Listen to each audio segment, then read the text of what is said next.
વાત મુંબઈની કરવી છે। મુંબઈમાં પ્રથમ વખત ભારતીય જનતા પાર્ટીને બહુમત મળી છે। જી હા, પ્રથમવાર મુંબઈમાં ભાજપના મેયર બનવા જઈ રહ્યા છે। ભાજપ ગઠબંધન 118 થી વધુ સીટો પર હાલના સમય આગળ ચાલી રહ્યું છે અને નક્કી છે કે અહીંયા ભારતીય જનતા પાર્ટીના જ મેયર બનશે। મુંબઈ મનપામાં ભાજપ અને શિવસેનાનું ગઠબંધન આગળ ચાલી રહ્યું છે। અલગ અલગ શહેરોની વાત કરીએ, નાગપુર અને પુણે મનપામાં પણ ભાજપ જીત તરફ આગળ વધતું જોવા મળી રહ્યું છે, જ્યારે પરિણામમાં કોંગ્રેસ 15 બેઠકો પર આગળ છે। મુંબઈમાં મનપામાં ભાજપ અને શિવસેનાનું ગઠબંધન આગળ ચાલી રહ્યું છે। થાણે, નાગપુર, નાસિક, પુણેમાં ભાજપ આગળ છે, જ્યારે ઉદ્ધવ ઠાકરે જૂથ 70 બેઠકો પર આગળ જોવા મળી રહ્યું છે। પરિણામમાં કોંગ્રેસ જે છે તે 15 બેઠકો પર આગળ છે અને અલગ અલગ જગ્યાએ ભારતીય જનતા પાર્ટીના જે કાર્યાલયો છે ત્યાં ઉજવણીના દ્રશ્યો પણ શરૂ થઈ ચૂક્યા છે। અહીંયા અલગ અલગ પક્ષોની વાત કરીએ, કોણ કેટલી બેઠક પર આગળ ચાલી રહ્યું છે તો શિવસેના સંયુક્ત રીતે 84 બેઠકો પર, ભારતીય જનતા પાર્ટી 82, જ્યારે એનસીપી 9 બેઠકો। આ 2017ના પરિણામ અમે આપને જણાવી રહ્યા છે। મનસે જે છે તે 7 બેઠકો પર જીત્યું હતું।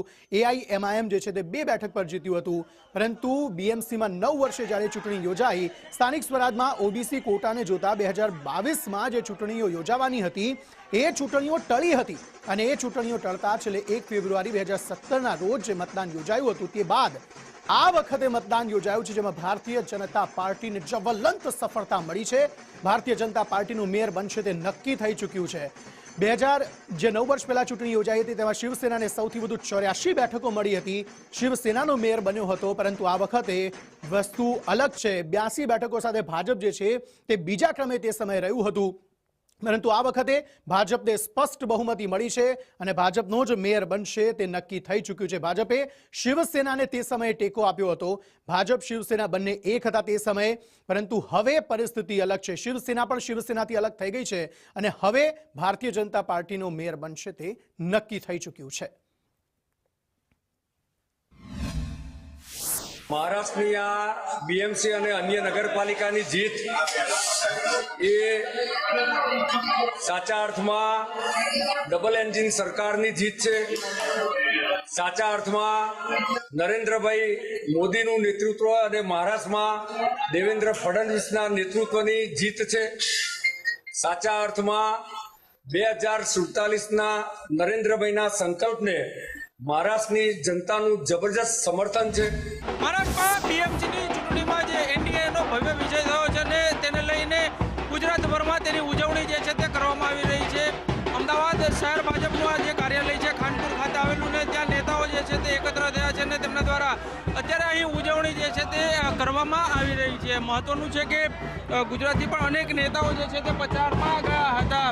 અહીં ઢોલ નગારા વગાડીને સાથે જ ફટાકડા ફોડીને આ ઉજવણી જે છે તે કરવામાં આવી રહી છે। પ્રદેશ કાર્યાલય કમલમ સાથે જ જેટલા મહાનગરો છે તે તમામ મહાનગરોના જે ભાજપ કાર્યાલય છે ત્યાં અત્યારે આ ઉજવણી કરવામાં આવી રહી છે।